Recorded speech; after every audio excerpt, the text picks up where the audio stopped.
Και πάμε τώρα στο ίντερνετ.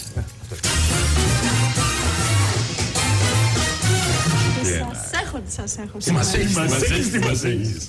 Πρόκειται για το γνωστό ανέκδοτο με τα παπάκια, ξέρετε, αυτό που μας έχει πει.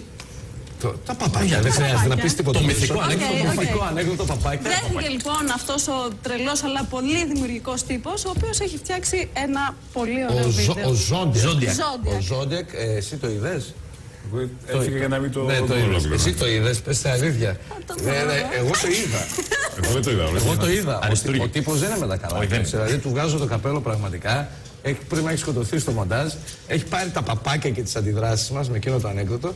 Και δείτε σε μουσικό επίπεδο, με την καλή έννοια, ανώμαλος αυτός τύπος, τι κάθισε και έφτιαξε. Πας τώρα με τις πάπιες, τόσες μέρες ήθελα να σου πω ένα ανέκδοτο. Μου επιτρέπετε να σου πω ένα ανέκδοτο? Αντέχετε το κρύο, Για πάμε. Λοιπόν, ήταν ένας τύπος. Αυτογνωσία λέει. Έχει σχέση με παπάκια γι' αυτό. Από την πρώτη μέρα ήθελα να του πω μέρες τώρα και το ξεχνώ συνέχεια. Ήταν ένας τύπος που πήγε στο γιατρό, είχε ένα μικρό πρόβλημα, ήταν λίγο βραδύ γλωσσός. Καλημέρα σας γιατρέ.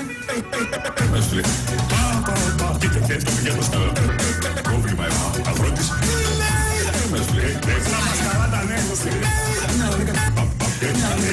Αγρότης. Μαζί γιατί η φωνή γιατί η φωνή γιατί η φωνή γιατί η φωνή εκεί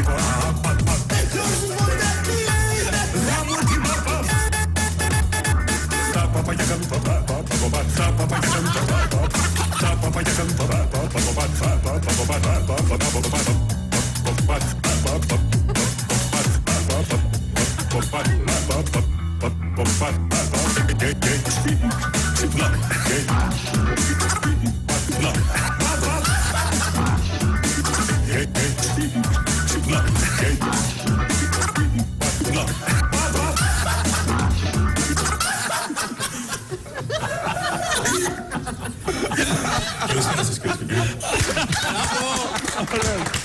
Μεγάλος.